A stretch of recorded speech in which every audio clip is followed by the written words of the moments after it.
Hi everyone, welcome to this video. This is Aarti Mishra, one of the top and verified educator. In today's session, I'm going to discuss something about this important book regarding economics. ये जो book है ये एक life changing book हो सकती है आपके लिए। वैसे कई सारे स्टूडेंट्स को इसके बारे में पता नहीं होता। वो रमेश सिंह, संजीव वर्मा, शंकर गणेश जैसे कई सारे मटेरियल्स को फॉलो करते हैं। लेकिन अब इकोनॉमिक्स के अंदर एक बहुत बड़ी प्रॉब्लम ये होती है कि जो टर्म्स होते हैं इकोनॉमी के, वो बहुत ही अलग मीनिंग के साथ आते हैं। जैसे कि मैं अगर आपको एग्जांपल दूं, तो फैक्टर्स ऑफ प्रोडक्शन आप सभी जानते होंगे। फैक्टर्स ऑफ प्रोडक्शन में land is one of the factor of production. अब लैंड का मतलब अगर आप किसी डिक्शनरी में ढूंढेंगे तो उसका मतलब है ज़मीन। लेकिन इकोनॉमी के टर्म्स में लैंड का मतलब सिर्फ ज़मीन नहीं होता। लैंड का मतलब चीज़ें हैं जो रॉ मटेरियल से एसोसिएटेड हैं, जो कि नेचुरल रिसोर्सेज से एसोसिएटेड है, तो उसको वो ऑल टुगेदर लैंड बोलते हैं। जैसे कि आप देखते हैं गुड्स, तो गुड का मतलब ऐसे अच्छा होता है, पर यहाँ पे गुड का मतलब क्या है, यहाँ पे वस्तु है ना। तो गुड्स एंड सर्विसेज हम बोलते हैं, यानी कि वस्तुएं एंड सेवाएं हम बोलते हैं। तो ये कुछ एग्जाम्पल हैं जिसके द्वारा मैं आपको यही समझाना चाह रही हूँ कि जो इकोनॉमिकल टर्म्स होते हैं उनकी जो मीनिंग होती है और उनका जो स्कोप ऑफ अंडरस्टैंडिंग होता है, स्कोप ऑफ एप्लीकेशन होता है, वो अलग होता है।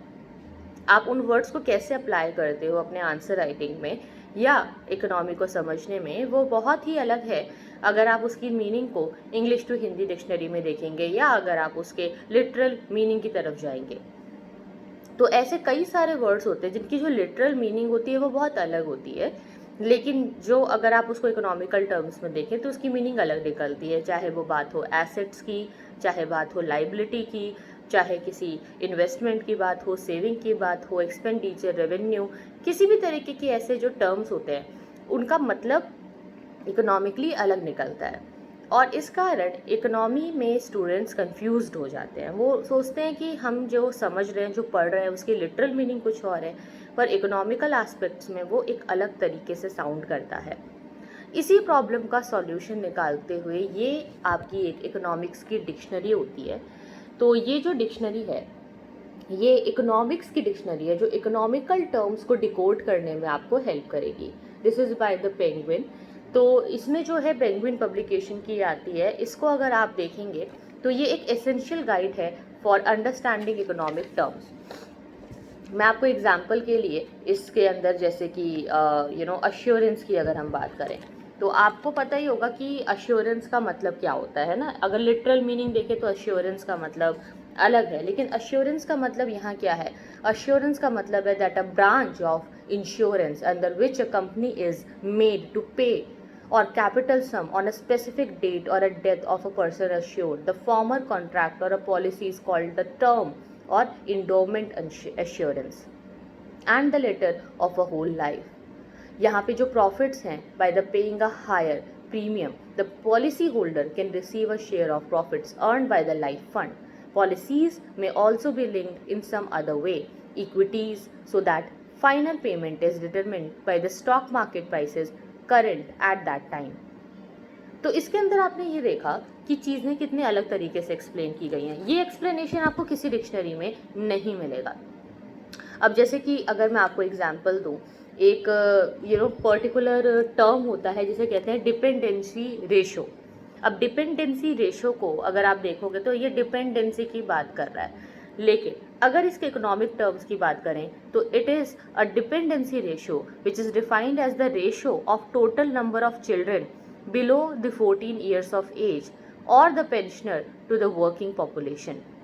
It means the number of people who are non-working that particular age in the economy, which is relative to those who are of working age, are known as dependency population. So this is known as a dependency ratio. So according to the United Nations statistics, Japan had the highest old age dependency ratio of 35.1% in 2010 compared to with 26.2% in European nation. तो इसके अंतर्गत आपने देखा it's a kind of a demographic time bomb. तो dependency ratio को यहाँ पे कितने डिटेल में एक्सप्लेन किया गया। आप देखोगे कि यहाँ पे ना एक एक जो टर्म है, चाहे कोई कर्व हो या किसी भी पर्टिकुलर कोई एक्सप्लेनेशन, उसका एक एक पूरा पैराग्राफ दिया हुआ है। तो आप जब किसी एक टर्म से रिलेटेड पूरे पैराग्राफ्स को पढ़ते हो तो आपको ज़्यादा समझ में आता है कि उसकी क्या मीनिंग है। इसके लिए जो है मैं सभी को कहना चाहूँगी कि ये आप ले सकते हैं। हालांकि मेरे पास ये 8th एडिशन है, बट इसका नया एडिशन भी आ चुका है और बहुत ही आसानी से ये अमेज़न पर अवेलेबल है। इस प्रकार की जो बुक्स होती है ना, ये आपको इकोनॉमी को ना सिर्फ समझने में हेल्प करेंगी, बहुत ही डिटेल में आपको टर्म्स का एनालिसिस देंगी।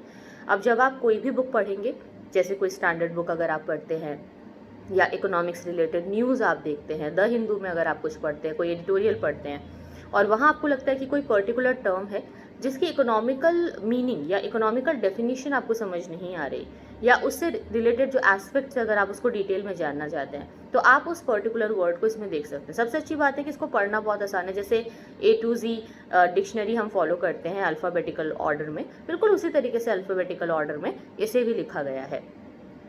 तो आप ज़रूर इसे जो है मतलब मैं रिकमेंड करूँगी आप इसे ख़रीदें, और अगर आप चाहें तो इसको फॉलो करते हुए बहुत ही जल्दी अपनी इकोनॉमी को स्ट्रॉन्ग कर पाएंगे।